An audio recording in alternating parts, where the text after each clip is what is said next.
Entonces, primero que nada, pues recordarles que vamos a tener dos grandes modos de observación a la hora de poder manejar las observaciones a lo largo del tiempo, y esto, recordarles un poquito el EXIS, cómo sería una vez que nosotros tengamos un periodo final y vamos hacia atrás, que es lo que conocemos como observación retrospectiva, y una observación continua que vamos desde el inicio y vamos siguiendo a las personas, ¿no?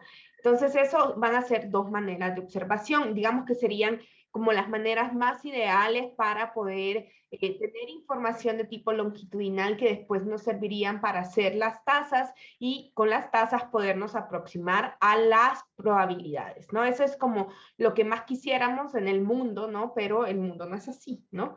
Entonces, si ustedes se acuerdan, hay dos medidas que les comenté al inicio de la clase hace mucho tiempo, que eran dos cosas que íbamos a ver acerca de los eventos y los fenómenos demográficos. Uno era la intensidad y el otro era el calendario, ¿no? La intensidad se definía como cómo vivía toda una generación un evento específico, ¿no? Y decíamos que, por ejemplo, el evento de intensidad 1, que ya sabemos que sí va a ser de intensidad completa y que va a afectar a toda una cohorte, por ejemplo, es la muerte, ¿no? Todos tenemos claros que nos vamos a morir algún día y entonces ese evento tiene intensidad 1, ¿no? Ahora, el calendario sería cómo se distribuyen las muertes a lo largo de las edades de las personas. Entonces, el gran problema que tenemos de no tener estas medidas longitudinales es que no podemos tener medidas de intensidad, ¿no? Imagínense que entonces las medidas de intensidad de saber cómo le está afectando a una cohorte todo un fenómeno demográfico, pues tenemos que esperar hasta que la generación se extinga. Si ustedes se acuerdan también al inicio de las clases, cuando estábamos revisando algunos sitios de internet y que vimos la Human Mortality Database, ustedes se dieron cuenta que pues ahí sí teníamos algún chancecito de tener algunas medidas longitudinales, porque en algunos países de Europa sí tenemos información que podemos ver que las cortes se hayan muerto, que es más o menos. Imagínense si ahorita tenemos personas que son ahorita cada vez más centenarios, es decir, personas que tienen más de 100 años, entonces para que se extinga toda la cohorte, pues a veces necesitamos más de 100 años de observación, lo cual nos pone un poco en aprietos, ¿no? Y van a decir, no, bueno, la demografía, pues de lo que me está pasando a mí la van a hacer mis nietos, ¿no? Es un poco complicado. Entonces, más bien lo que nosotros hacemos es asumir una cohorte, ¿no? Vamos a usar aquí, en el caso de la demografía, si ustedes se acuerdan, esto también nos pasaba en la estadística, hay adjetivos que son como muy particulares acerca de lo que estamos diciendo, ¿no? Yo, por ejemplo, en la estadística decíamos que significativo era algo muy específico y que no usábamos ese adjetivo así por así. En el caso de la demografía, vamos a usar esta palabra ficticia, pero no es porque esté mal, sino también la vamos a usar en términos también sintética. O sea, cuando oigamos medidas sintéticas, cosas sintéticas, pues viene más en referencia a un procedimiento que estamos haciendo de hacer una síntesis de cosas, y entonces va a ser un adjetivo bastante particular el que nosotros tenemos de asumir una cohorte ficticia o sintética, ¿no? Entonces, ¿cómo vamos a hacer nosotros? Porque pues no vamos a esperar a que todas las generaciones, a que todos los miembros de una cohorte, de una generación se extingan. Entonces, lo que hacemos es asumir una cosa, y esto va a ser bien importante cuando ya en la siguiente semana vamos a empezar a ver mortalidad y más elementos que tengan que ver con la esperanza de vida. Nosotros lo que vamos a asumir entonces es que vamos a crear una cohorte ficticia, que en realidad también se le conoce como cohorte sintética, porque vamos a asumir que todas las personas que vivimos durante un periodo, o que las personas que estuvieron vivas durante un periodo, representan una cohorte que en realidad es una síntesis de muchas cohortes, ¿no? Entonces, todos van a ser más o menos presentes. ¿Cómo se haría entonces una cohorte ficticia? Espérenme que esto lo voy a poner más al centro que me molesta. Nosotros, por ejemplo, si nosotros tuviéramos un comportamiento de cohorte, nosotros pues sabemos que nos vamos a ir de aquí hasta, por ejemplo, los nacidos en los 90, ¿no? Irían todos acá, ¿no? Esto me lo robé ahí de un manual costarricense. Y entonces esto es una cohorte. Pero en la vida cotidiana es bien difícil tener ese tipo de información. Entonces lo que se hace es ir construyendo una cohorte ficticia. ¿Y en qué consiste esta cohorte ficticia? En que, bueno, probablemente yo con lo único que me quede es con este triangulito de acá, que sí corresponde a ese momento. Y entonces, para decir, bueno, los nacidos, por ejemplo, en el 89, que yo puedo ver entre el 90 y el 91, en realidad pertenecen a otra cohorte, pero ellos me estarían dando como las veces de este comportamiento. Entonces, se va haciendo esta pequeña, como préstamo, digamos, y entonces a nosotros nos queda como paralelepípedo, un rectángulo, ¿no? Muy alto, donde en realidad cada uno o sea, vamos a ir teniendo, en realidad aquí esta cohorte está aportando este comportamiento de acá, y entonces por eso se llama sintética, porque está haciendo síntesis de muchas cohortes. Y esto es el concepto de cohorte ficticia, que esto va a ser fundamental para cuando nosotros ya empecemos a hacer tasas y que ya empezamos a tener otro tipo de medidas, porque en realidad nosotros esto es lo que quisiéramos, ¿no? Seríamos felices, ¿no? Pero lo que tenemos es esto, ¿no? Entonces, digamos que es una aproximación que tenemos y lo que tenemos entonces es una cohorte ficticia.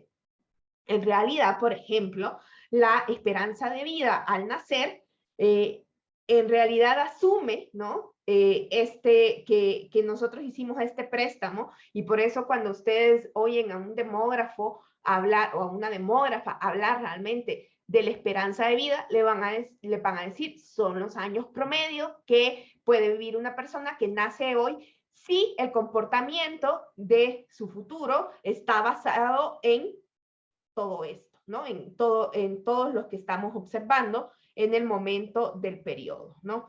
Entonces, esa es la cohorte ficticia, ¿no? Entonces, vamos a ir haciendo este préstamo, ¿no? ¿Por qué también se llama ficticia? Porque en realidad no es una cohorte per se, ¿no? En realidad son muchas cohortes, porque aquí tenemos varias cohortes, ¿no? Acá, esta sería otra cohorte. Entonces aquí tenemos, aquí ya tenemos 1, 2, 3,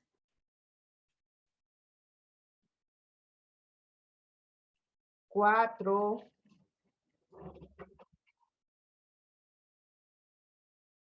5,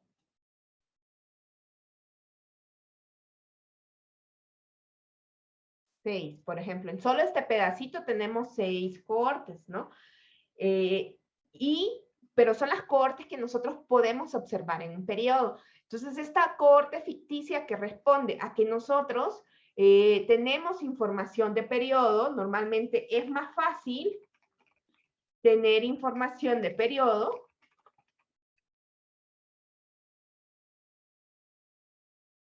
que información longitudinal.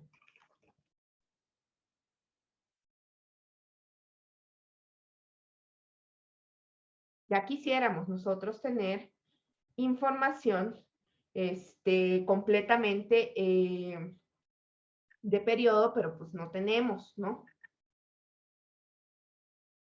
No tenemos. Entonces, como no tenemos, para poder tener medidas de intensidad, hacemos esta cohorte que digamos que las personas que estuvieron entre 90 y 91, todas ellas asumimos que son parte de una cohorte, que claramente esa cohorte no existe, es una cohorte que está en nuestra mente para poder hacer cálculos, ¿no? Entonces, los únicos que quizás sí pertenecen a esa cohorte del 90-95, pues son estos, ¿no? O sea, solo este triangulito de acá pertenece a esta cohorte. Todos los demás los pedimos prestado, ¿no? Los pedimos prestado del presente, ¿no? Todos ahorita son los que vemos en ese momento en que estamos haciendo la medición y son los únicos que vamos a poder observar. Entonces, lo que nosotros vamos a hacer con la cohorte ficticia es que yo digo, bueno, esta segunda generación me está dando cuenta de este pedacito de lo que podría ser la cohorte, ¿no?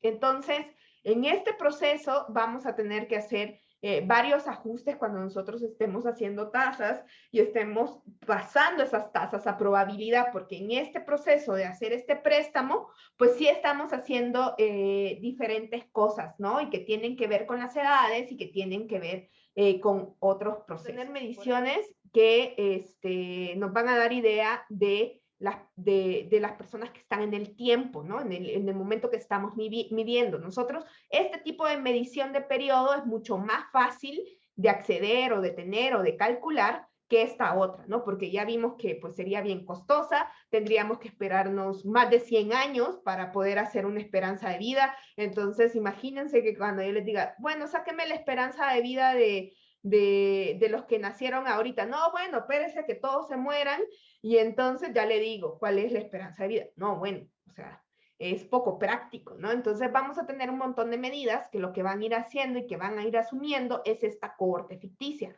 donde nosotros vamos y asumimos que todas las personas presentes en este año, que en el caso es de los 90, pues todas forman una cohorte ficticia que podríamos como desdoblar, ¿no? Entonces, por eso también se conoce como sintética, ¿no? Medidas sintéticas es una cosa que vamos a encontrar mucho en demografía porque proviene de este ejercicio de síntesis que nosotros hacemos de tener muchas generaciones en una sola medición, ¿no? Entonces, van a oír esto y tiene una connotación bastante particular en demografía que quizás es distinto a que si yo les digo, no, bueno, es que hice una medida sintética, pues la gente no va a entender como pues así, bueno, son medidas que resumen, ¿no? Medidas sintéticas. No, acá las medidas sintéticas, la cohorte sintética, se dice porque está realmente utilizando muchas generaciones para dar cuenta de una nueva generación ficticia, ¿no? Una cohorte ficticia que no existe más que para fines de cálculo, ¿no? Entonces, eso es lo que nosotros vamos a hacer para poder tener medidas de intensidad. Eso nos va a permitir, por ejemplo, hacer medidas de intensidad de fecundidad. Por ejemplo, también vamos a hacer una pequeña corte sintética que probablemente más bien empiece en los 15 a 49 años. Entonces, no vamos a medir, no seguimos a las mujeres, pero tenemos mujeres de 15 a 20, de 20 a 25. Entonces, vamos haciendo esta cohorte sintética, ¿no? Donde van a ir mujeres de diferentes generaciones y vamos a tener el comportamiento de muchas generaciones dentro de esa cohorte, pero que a mí me dan cuenta de las mujeres que vivían en cierto periodo, ¿no? Entonces también vamos a hacer este tipo de medidas y eso nos va a permitir a nosotros poder tener medidas de intensidad. Las medidas de calendario, pues vamos a ver cómo se distribuyen esos eventos a lo largo de las edades y por otro lado, las medidas de calendario, poder tener cuántos esperamos que la gente llegue a medir, las medidas de intensidad, perdón, o cuántos hijos tiene una mujer en toda su vida reproductiva. Por ejemplo, tendríamos que esperar a que todas las mujeres pasaran su vida reproductiva para saberlo, ¿no? Entonces, lo que nosotros hacemos es utilizar este artefacto que se llama cohorte ficticia, ¿no? Ahorita solo se las voy a presentar así, porque ya empezamos a ver cómo empezamos a jugar un poquito con esta observación longitudinal y que acá ya no estamos viendo solo un momento en el tiempo, no tenemos una foto de la población, sino que empezamos a utilizar otras medidas de flujo y esto ya, por eso ya vamos viendo un poquito más que esta población está en movimiento, ¿no? Entonces, yo lo que voy a tener es eventos que suceden durante un periodo, ¿no? Eventos que suceden durante un periodo, por ejemplo, si las personas entre el 90 y 91 puedo ir colocando los diferentes eventos que suceden y yo voy a asumir entonces cuál sería la exposición al riesgo que tienen dentro de esta cohorte ficticia las poblaciones medias, pero eso lo veremos después. Ahorita solo les estoy presentando el concepto de cohorte ficticia, ¿no? Vamos a volver a él un montón de veces, sobre todo cuando ya veamos tasas, pero es la primera vez que lo presentamos. Entonces, ya digamos, esto ya sería más la dinámica demográfica, ¿no? La forma en que nos aproximamos y conceptualizamos a la dinámica, es decir, al tamaño y sus cambios, se resumen en la ecuación compensadora, ¿no? Nosotros ya habíamos visto la ecuación compensadora varias veces, quizás me la voy a traer de clases anteriores.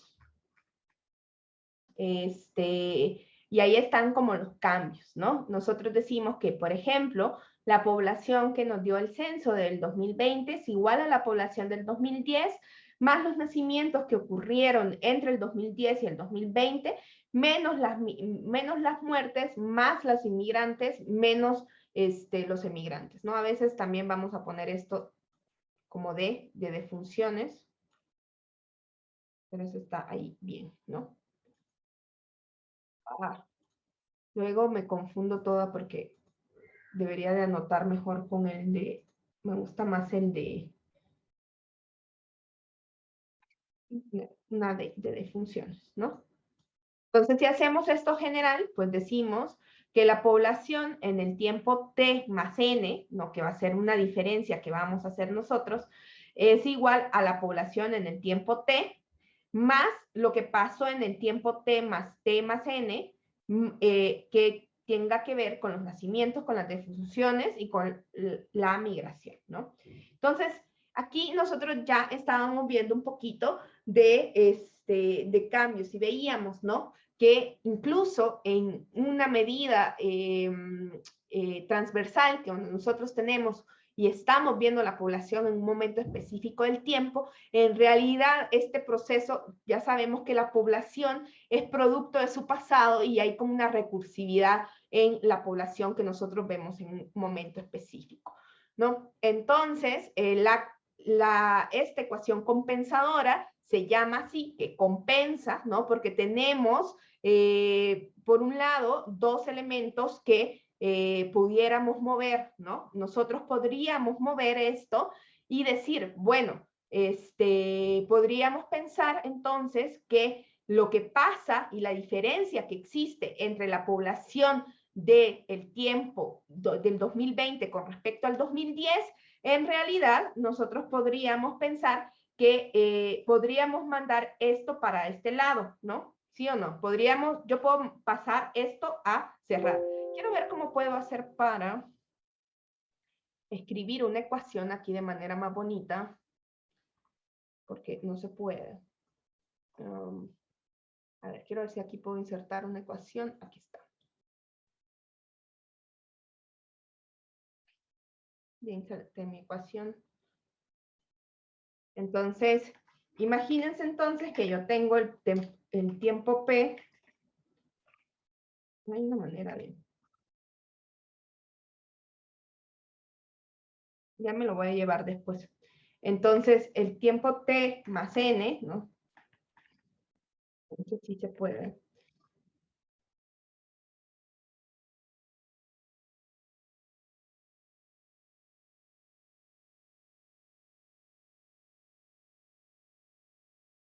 Ya le voy a quitar esa del otro lado, no se preocupe. Menos.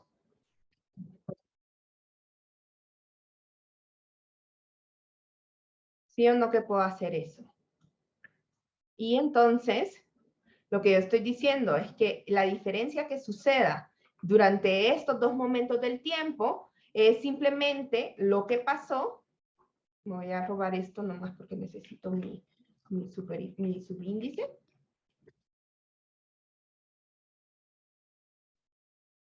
Los nacimientos que ocurrieron entre el tiempo t y el tiempo t más n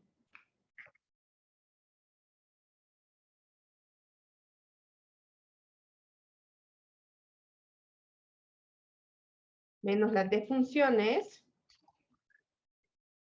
ya lo voy a poner D porque vamos a utilizar más la D a lo largo de toda la No,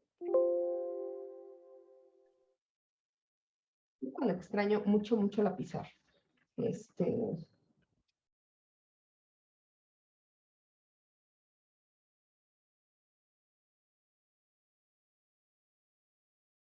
Más los que llegaron, los inmigrantes, menos los emigrantes, ¿no? ¿Verdad que puedo hacer eso sin problema? Puedo mandar, simplemente, yo me tardé un montón por todos estos superíndices, pero simplemente estoy escribiendo lo mismo de arriba que teníamos en general de nuestra ecuación compensadora, pasé esta P ahorita para acá, ¿no? Entonces, nosotros podríamos imaginarnos que aquí existe un cambio, ¿no? Entonces, ¿qué es este cambio, no? Ustedes, no sé si ustedes en estadística vieron o en algún lado, voy a subir voy a subir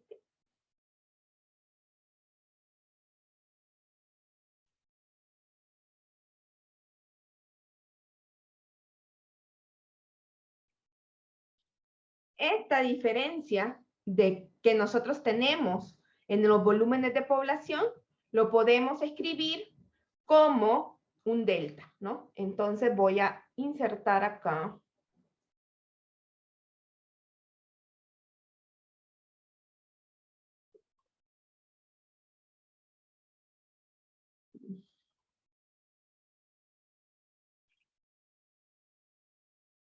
Entonces, el cambio que nosotros vemos durante el periodo en la población va a estar dado justamente porque la ecuación compensadora nos dice esto, ¿no? Entonces, por ahí nosotros desde el inicio ya habíamos dicho por eso mismo, incluso ya teníamos que esta primera parte nosotros le llamábamos, uy, no está así. Nosotros le llamábamos a esta parte que voy a poner en rosadito, a eso le llamábamos crecimiento natural, ¿no? Ya habíamos visto una parte que decía crecimiento. Y a esta otra parte nosotros decíamos que esta se llamaba crecimiento social. O sea, ya estábamos introduciendo el término crecimiento. Matemáticamente podemos hablar de crecimiento negativo o de crecimiento, ¿no? Es simplemente el delta, a veces normalmente se le conoce simplemente como crecimiento. Entonces nosotros, cuando nosotros vemos esta diferencia es lo que tenemos en un periodo menos lo que pasó en el anterior, eso nosotros lo conocemos como crecimiento, ¿no? Entonces esta parte de acá, nosotros podemos decir que es el crecimiento total, ¿no? Es decir, lo que cambia la población actual menos la pasada o en un periodo y según lo que estaba en un periodo atrás, y eso está explicado por estos dos tipos de crecimiento, el crecimiento natural y el crecimiento social, ¿no? Entonces, es lo que nosotros decíamos. La dinámica entonces puede resumirse en dos fuerzas de cambio. El crecimiento natural, que es la diferencia entre los que nacen y mueren, y el saldo migratorio o migración neta, que es la diferencia entre los que inmigran y emigran, ¿no?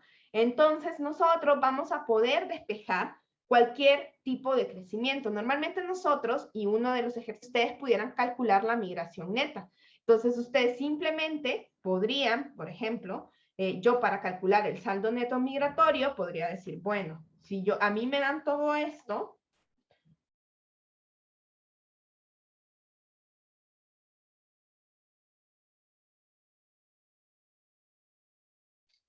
¿verdad que puedo hacer eso? La migración neta sería igual a el cambio que hay en la población menos el crecimiento natural, ¿no? Es decir, menos los nacimientos más las muertes, eso sería la migración neta. Y aquí, señoras y señores, hemos hecho nuestra primera, lo que nosotros llamamos nuestra medida indirecta, ¿no?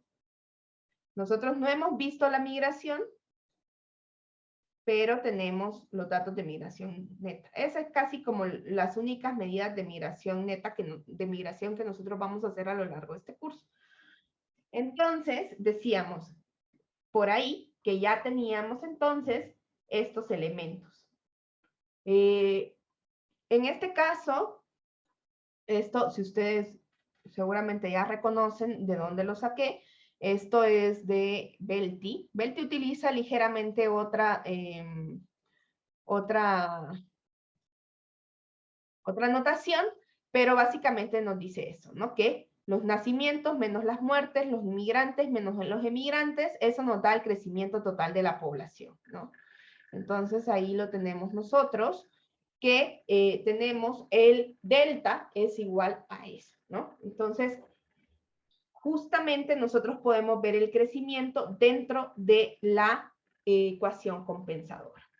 Entonces, ustedes tienen un ejercicio en su guía de que ustedes puedan calcular estos elementos a partir de todo lo que se les da. Y es simplemente una aplicación de la ecuación compensadora.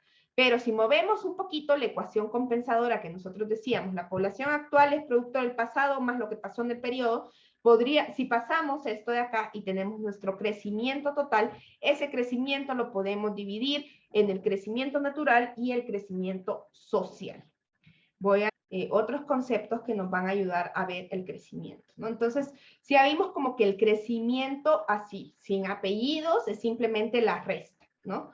Esa es nuestra, voy a compartir como todo. El crecimiento como una resta, ¿no? Es simplemente crecimiento total, le vamos a llamar así como sin apellido. Nosotros vamos a ir jugando con la relación que existe entre el volumen de una población que existe en un momento dado y en un momento anterior, ¿no? Entonces, si nosotros queremos saber a qué ritmo ha crecido una población, simplemente hacemos una razón. Antes de la gran pausa que tuvimos, nosotros estuvimos revisando lo que eran las razones y lo que eran esas relaciones que podíamos hacer entre diferentes unidades. Entonces, aquí simplemente es una razón que me dice cuánto representa la población actual en términos de la población pasada. Si ustedes lo quieren ver, es justamente como la operación que ustedes hacen casi automáticamente cuando están haciendo tipo de cambio, ¿no? Entonces ustedes tienen pesos y los dividen entre a cuánto vale un peso, a cuánto vale un dólar en pesos y entonces les queda dólares. Cuando nosotros estamos haciendo esta operación, esta división, entonces nosotros estamos diciendo, si yo comparo la población en este momento, lo comparo contra la población inicial, la población pasada, es cuántas veces la población actual es la pasada, porque estoy justamente dividiendo por la población actual. Entonces me queda todo en términos de la población actual. Y eso es lo que nosotros conocemos como el ritmo de crecimiento, ¿no? Justamente nosotros, a partir de eso, podríamos, por ejemplo, podríamos despejar fácilmente de nuevo, ¿no? Esto que está dividiendo acá lo puedo pasar a multiplicar de este lado y entonces, si yo sé a qué ritmo crece la población y lo multiplico por la población inicial, me queda la población final, ¿no? Entonces, la población final va a ser igual a la población inicial multiplicada por el ritmo. El crecimiento relativo lo que a mí me dice es que yo podría simplemente restarle 1 a ese ritmo, ¿no? Y entonces a mí simplemente me dice cuánto se ha aportado más de lo que ya había en el periodo que estamos viendo esas dos poblaciones, ¿no? Y por tanto, ustedes también muchas veces es simplemente una tasa de variación donde yo puedo hacer la diferencia, si ustedes se pueden, y esto va a ser interesante, que ya después, por ejemplo, simplemente hacen ¿cómo que se llama? La división entre la población inicial de la diferencia del crecimiento total que estábamos viendo nosotros. Estas dos medidas son equivalentes. Y aquí les pongo por qué tendrían que ser equivalentes. Si ustedes se fijan acá, simplemente si le resto 1, estos unos los puedo volver un PT, ¿no? La población en el tiempo inicial, y entonces por común denominador, ¿no? Puedo hacer esta diferencia y entonces me queda que ese crecimiento relativo, que nosotros le vamos a llamar C, ese crecimiento relativo es simplemente la diferencia entre las dos poblaciones, entre la población inicial o el ritmo menos 1, ¿no? Nuevamente, con estos valores, nosotros podríamos pensar en qué elementos tendríamos que tener para poder determinar la población del futuro. Y esto es importante que nosotros vamos haciendo este ejercicio, no solo de calcular el crecimiento, sino de utilizar el crecimiento como una herramienta para establecer los valores poblacionales, porque eso es lo que nosotros vamos a hacer muchísimo para poder determinar nuestros denominadores en nuestras tasas. ¿Se acuerdan que los denominadores en nuestras tasas eran las poblaciones medias, las poblaciones a mitad del periodo? Entonces, más o menos ahorita vamos a hacer ejercicios como de proyección de población, ¿no? Entonces, lo que tenemos acá es que el crecimiento relativo es el ritmo menos 1, podríamos verlo así, o bien simplemente la diferencia entre las dos poblaciones, entre la población inicial. Si yo, de nuevo, puedo despejar, por ejemplo, puedo despejar de acá